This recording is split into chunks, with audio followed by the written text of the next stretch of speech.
कल्पना करा, रात्री 1 वाजता तुम्ही एका गावात जाता. दिवे चालू आहे, स्वयंपाकसुद्धा सुरू आहे, पाणी वाहत आहे, झोपेची अंथरुणं उघडी पडली आहेत, पण एकही माणूस नाही. 150 लोक एका क्षणात गायब. नमस्कार मित्रांनो, तुम्ही पाहतात मिस्टेरियस मराठी. आजची गोष्ट आहे ती म्हणजे भारतातील सर्वात विचित्र, सर्वात भयानक आणि आजही अनसॉल्व असलेल्या एका रहस्याची. सातपुड्याचं गायब गाव. सरकारी अधिकारी, फॉरेस्ट टीम, पोलीस, वैज्ञानिक कुणीच याचं उत्तर देऊ शकलेलं नाही. नक्की या गावाचा इतिहास काय आहे? तर घनशिवरा नावाचं हे गाव मध्य भारतातील सातपुडा पर्वतरांगांमध्ये दाट जंगलांच्या मधोमध वसलेलं. कुठल्याही प्रकारचा सिग्नल नाही आणि बाहेरच्यांना प्रवेशसुद्धा नाही. तिथे फक्त 150 लोक राहायचे. आदिवासी, जे की शांत आणि निसर्गाशी नातं असलेले लोक. आता याच्या गायब होण्याच्या आधीचे काही संकेत मिळालेले असं लोक सांगतात. गावातली लोक सांगतात की रात्री 11 ते 12च्या सुमारास ढगासारखा एक प्रकाशाचा गोळा आकाशात दिसला. जमिनीखाली वेगवेगळी कंपनं जाणवू लागली. काही झाडं ही अचानक एका दिशेला झुकली गेली. कुत्रे हे सतत ओरडत होते आणि अचानक पूर्ण शांतता पसरली. सगळ्या घटनांचा केंद्रबिंदू होता ते म्हणजे गावाचं नवविहिरीजवळचं क्षेत्र. अधिकाऱ्यांना यामध्ये दुसऱ्या दिवशी काही गोष्टी दिसल्या.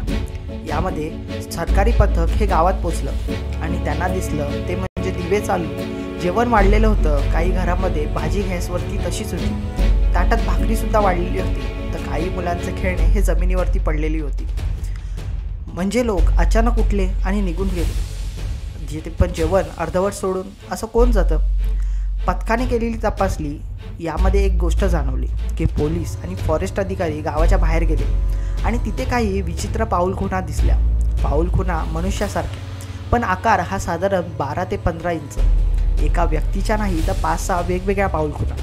आणि मग त्यांना गावाच्या शेवटी एक खड्डासुद्धा दिसला.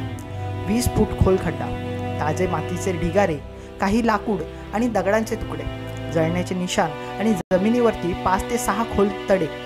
हे सर्व एका रात्रीत कसं होऊ शकतं? तर यामागे 5 थेरी सांगितल्या गेल्या. पहिली थेरी म्हणजे जिओलॉजिकल सिंक होल. गावाखाली पोकळी होती. रात्री जमिनीचा एक भाग कोसळला आणि लोक पळाले. पण मग लोक सापडले का नाही आणि कुठेच का नाही सापडले? आता दुसरी थेरी म्हणजे वाईल्ड ॲनिमल पॅनिक. वाघ, चित्ता यांच्या हल्ल्याचा धोका. पण एकही मृतदेह नाही, एकही रक्ताचा डाग नाही, शेतातील खुट्ट्या पायांचा खुणासुद्धा नाही. शक्यता या कमीच वर्तवल्या गेल्या. तिसरं म्हणजे मास ॲबडक्शन. ज्या दिवशी लोक गायब झाले त्या दिवशी स्थानिकांनी आकाशात चमकणारा हिरवा प्रकाश, आवाज नसलेला मोठं गल वस्तू ही पाहिलेली होती. गावातील सर्व पशु एकाच दिशेला उभे होते असे रेकॉर्ड आहेत. आता पोलीस कव्हरअप काय करतात की काही जण म्हणतात की गावाच्या आसपास इलिगल मायनिंग सुरू होती. गावाने विरोध केला, गाव उचलून दुसरीकडे हलवलं, पण याचे काहीच पुरावे नाही. आता 5 म्हणजे सुपरनॅचरल स्थानीय दंतकथा. स्थानिक मान्यतेनुसार काही वर्षांपूर्वी गावाजवळ देवतांचं एक प्राचीन स्थान होतं. त्या स्थानाला हलवून तिथे नवीन विहीर बांधली गेलेली होती. त्या रात्री लोकांनी विचित्र सावल्यासुद्धा पाहिलेल्या होत्या. आता हे 150 लोक नक्की गेले कुठे? तर आजपर्यंत एकही मृतदेह नाही, एकही कपडा नाही, एकही मोबाईल नाही आणि निव्वळ एक पुरावासुद्धा नाही. भारत सरकारने ही केस एन्व्हायरमेंटल डिस्प्लेसमेंट म्हणून बंद केली. पण गाव हे आजही रिकामं आहे. त्या रात्रीनंतर कोणीही तिथे राहत नाही. तुम्हाला काय वाटतं? संपूर्ण गाव रात्री गायब कसं झालं? भूगर्भीय आपत्ती की काही अलौकिक शक्ती? कमेंटमध्ये नक्की सांगा. आणि व्हिडिओ जर आवडलेला असेल तर व्हिडिओला लाईक करा, शेअर करा आणि आपल्या चॅनलला सबस्क्राईब करायला विसरू नका.